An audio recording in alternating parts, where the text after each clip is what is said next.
voltou-se mais especificamente para uma caixa que continha a ossada de uma criança e um jovem adulto. Do lado de fora estava o nome aramaico Yohanan, que muito provavelmente se referia ao mais velho dos esqueletos. O mais interessante, porém, é que a ossada do adulto possuía um cravo atravessando os calcanhares. O Dr. Nakur Haas, que era um romeno e diretor da seção de anatomia da Faculdade de Medicina da Universidade Hebraica, pediu para examinar o esqueleto e não somente confirmou a morte por crucifixão, mas ainda concluiu que se tratava de um jovem de cerca de 20 a 30 anos com 1,65 m de altura. Ele usaria barba e jamais realizara qualquer trabalho árduo, um sinal claro de pertencer a um jovem da classe rica. Sua única deformidade física era o palato meio torto e uma saliência no crânio devido talvez a problemas no parto. Esta é a primeira e única ossada inteira que temos de um homem que morreu crucificado. Há outras, mas com ossos muito fragmentados. Através dela, através do achado de Yohanan, reconstituiu-se provavelmente a forma como Jesus deveria ter morrido. Esta é a reconstrução oferecida pelo Dr. Haas e que é aceita por muitos como sendo aquela em que Jesus fora crucificado. Note que, ao contrário da visão popular, o condenado ficava nu e assentado com uma das nádegas apoiadas sobre um banquinho chamado sedícula. Os cravos geralmente eram pregados no antebraço entre o rádio e o cúbico. A Bíblia, no entanto, diz que os pregos de Jesus foram fixados através das mãos. E alguns entendem que assim poderia ser, pois o peso do corpo se sustentava na sedícula e não nas mãos do condenado. Não havia, portanto, espaço para rasgar o corpo. Ele ficaria então com os braços estendidos em forma de V. A vítima ficava com os pulmões nesta posição bastante apertados e tinha que erguer-se sobre as pernas para poder respirar melhor. Isto provocava um sofrimento terrível, inclusive com dores no nervo ciático, mas não numa postura necessariamente mortal. A vítima poderia ficar dias agonizando desta forma sobre o madeiro.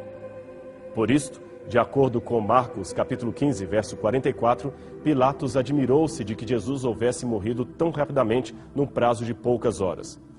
Neste ponto, quando por alguma razão queriam apressar a morte do indivíduo crucificado, davam-lhe um golpe de misericórdia chamado crurifrágio. Era uma pancada certeira nas pernas que quebravam a tíbia e matavam o condenado por asfixia.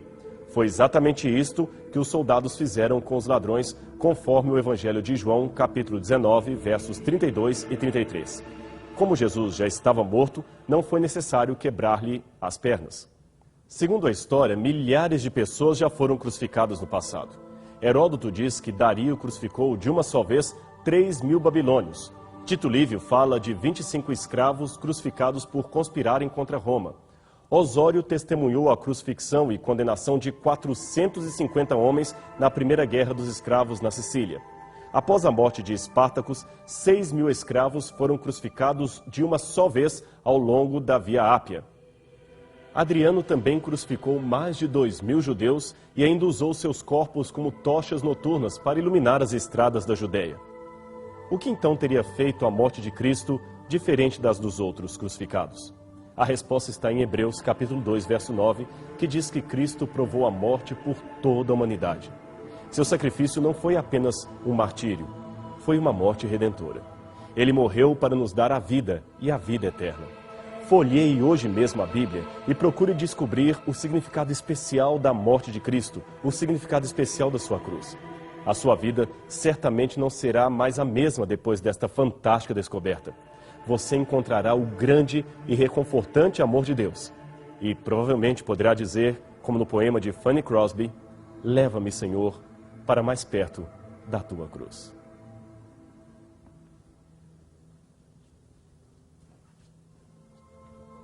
Chegamos ao final do programa Evidências, um programa que busca fatos que comprovem a veracidade da Bíblia Sagrada. Eu quero oferecer para você um curso bíblico totalmente grátis. É só telefonar 0 operadora 12 21 27 31 21 ou então envie um e-mail evidências@novotempo.org.br. Vai ser um prazer enviar para sua casa totalmente grátis um curso da Bíblia Sagrada. O programa chegou ao final, mas lembre-se, O programa Evidências é um programa em busca de fatos que comprovem a veracidade da Bíblia Sagrada. Na semana que vem, voltaremos com mais um programa, procurando essas evidências históricas e arqueológicas, juntamente com o professor Rodrigo Silva. Até lá.